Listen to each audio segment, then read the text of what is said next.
बच्चों, board examination हो या फिर प्रीलियम्स हो या फर्स्ट टर्म एग्जामिनेशन हो, लेवल ऑफ क्वेश्चन क्या होता है या किस टाइप के क्वेश्चंस एग्जाम में पूछे जाने के पूरे चांसेस रहते हैं, चलिए डिस्कस करते हैं कुछ ऐसे ही क्वेश्चन। देखिए, दो क्वेश्चन लिखा हूं मैंने। पहला क्वेश्चन है पॉलिनोमियल और दूसरा क्वेश्चन है ट्रिग्नोमेट्री का। इस लेवल के क्वेश्चन को आपको अच्छे से समझ के सॉल्व करना है। चलिए सिंप्लीफाई करते हैं, सॉल्व करते हैं इस क्वेश्चन को और देखते हैं कि पहले क्वेश्चन क्या बोला गया है। इसमें क्वेश्चन नंबर 1 में बोला गया if alpha and beta are the zeros of the polynomial represented by 3x square plus 6x plus k such that. देखिए, क्वाड्रेटिक पॉलिनोमियल दिया है और साथ में गिवन दिया है, ठीक है। Such that sum of zero plus product of zero is equal to -2/3 अगर रहता है तो k की वैल्यू क्या होगी, find the value of k। Okay, चलिए इसे सॉल्व करते हैं, देखते हैं इसका आंसर कैसे आएगा। देखिए, ये गिवन क्वाड्रेटिक पॉलिनोमियल है, इसका सॉल्यूशन लिख लेते हैं। Solution for the first one क्या दिया, given quadratic polynomial 3x square plus 6x plus k। 3x square कोई भी पॉलिनोमियल को हम p ऑफ x से रिप्रेजेंट करेंगे, अगर नहीं भी लिखे आप तो भी चलेगा। 3x square plus 6x plus k, ये गिवन क्वाड्रेटिक पॉलिनोमियल हो गया। एक बार चेक कर लेना, जब भी आप ये गिवन लिखते हो पेपर में, एग्जाम में, एक बार चेक जरूर कर लीजिएगा कि आपने सही तरीके से लिखा है या नहीं। 3x square plus 6x plus k हो गया, ठीक है। अब देखिए ना, अब इसके कोएफिशिएंट जो है ना ए बी सी, पहले हम उसकी वैल्यू लिख लेंगे। कोएफिशिएंट ए की वैल्यू कितना हो जाएगा 3, एक्स स्क्वायर का कोएफिशिएंट ए रहता है, बी कोएफिशिएंट ऑफ एक्स रहता है तो एक्स का कोएफिशिएंट 6 है, ओके। और थर्ड सी की वैल्यू हो जाएगी कांस्टेंट नंबर के, ठीक है। एबीसी हमने फाइंड आउट कर लिया है। अब इसके बाद की स्टेप क्या होगी, यहां आपको सम ऑफ द जीरोस और प्रोडक्ट ऑफ द जीरोस के फॉर्मूलेस मेमोराइज होना चाहिए। तो सम ऑफ जीरोस का रिलेशन कोएफिशिएंट के साथ क्या है देख लेते हैं।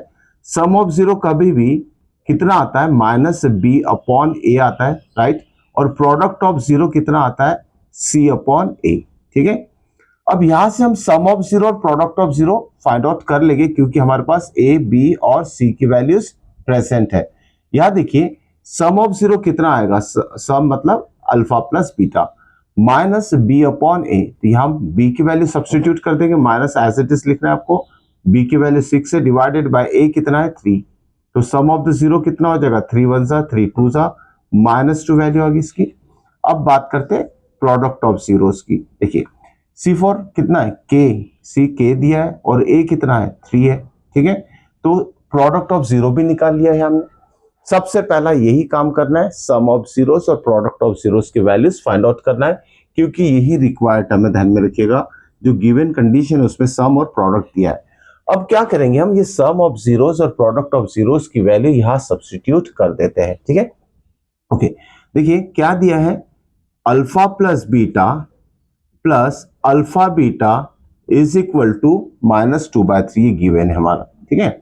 अब क्या करेंगे, सम ऑफ जीरोस की वैल्यू यहां सब्स्टिट्यूट करेंगे जो कि है -2, ये आपको लिख लेना है -2 प्लस प्रोडक्ट ऑफ जीरो कितना है k/3, यहां k/3 लिख लेंगे हम, इज इक्वल टू -2/3, ठीक है। उसके बाद देखिए, हमें हमारा टारगेट है value of k find out करने की, तो हमें k वाला टर्म लेफ्ट साइड में ही रखना है। तो k/3 लेफ्ट साइड में रहेगा और ये -2 जाएगा राइट साइड में, ठीक है। और ये -2/3 वैसे ही रहेगा। नेगेटिव टर्म है, राइट साइड में शिफ्ट होगा तो पॉजिटिव होगा, +2, इससे भी फ्रैक्शन के फॉर्म में हम लिख लेते हैं बाय 1 करके, ठीक है। यहां तक होने के बाद अब हम क्या करेंगे, इसको सिंप्लीफाई करते हैं राइट हैंड साइड को। तो क्या हो जाएगा, k/3 वैसे ही रखिए, ठीक है, इज इक्वल टू। अब देखिए, सिंपल सा क्रॉस मल्टीप्लीकेशन कीजिए, -2 इंटू 1 -2 होगा, प्लस 3 2 जा 6 होगा, डिवाइडेड बाय 3 1 जा 3। तो यहाँ क्या आ रहा है, k/3 is equal to -2 plus 6 कितना होगा 4, डिवाइडेड बाय 3। देखिए, दोनों के डिनोमिनेटर अगर सेम है तो कट जाएगा। तो k की वैल्यू कितनी आ गई है, k is equal to 3, k is equal to 4 आ चुका है, 4, ठीक है। तो ये हमारा k की वैल्यू फाइंड आउट हो चुकी है। क्लियर। तो ये था क्वेश्चन नंबर 1 का सॉल्यूशन, किस तरीके से हमने k की वैल्यू फाइंड के गिवन टर्म से। गिवन टर्म ये था हमारा, ध्यान में रखिएगा।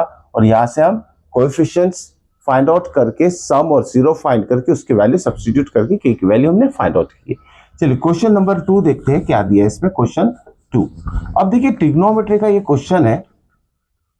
अब यहां हमें करना क्या है पहले समझ लेते हैं।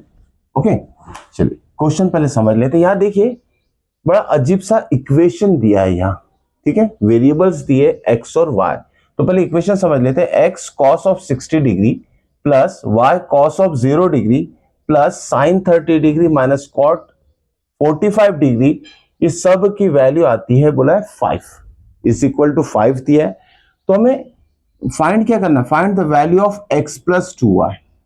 एक्स प्लस 2y की वैल्यू हमें फाइंड आउट करना है।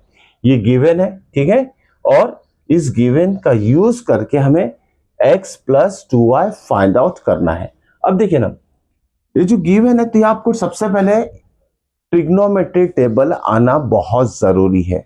सबसे पहला टर्म क्या है, x cos 60, तो cos 60 की वैल्यू यहां सब्स्टिट्यूट करेंगे, cos 0 यहां सब्स्टिट्यूट करेंगे, sin 30 यहां साइन cot ऑफ 45 यहां सब्स्टिट्यूट करेंगे और सॉल्व करेंगे, देखते क्या आंसर आता है। चलिए वैल्यू सब्स्टिट्यूट करते हैं। cos 60 कितना होता है, cos 60 की वैल्यू होती है 1/2। हम लिखते जाएंगे सॉल्यूशन, ठीक है, डायरेक्टली हम सॉल्यूशन लिखेंगे। x वैसे ही रखना है आपको, इनटू cos 60 कितना होता है 1/2। Okay, second term plus y into cos 0, okay, plus y into, अब cos 0 कितना होता है, cos 0 होता है 1, ध्यान में रखिएगा cos 0 इज 1, ये हम इंटू 1 लिख लेंगे, ठीक है।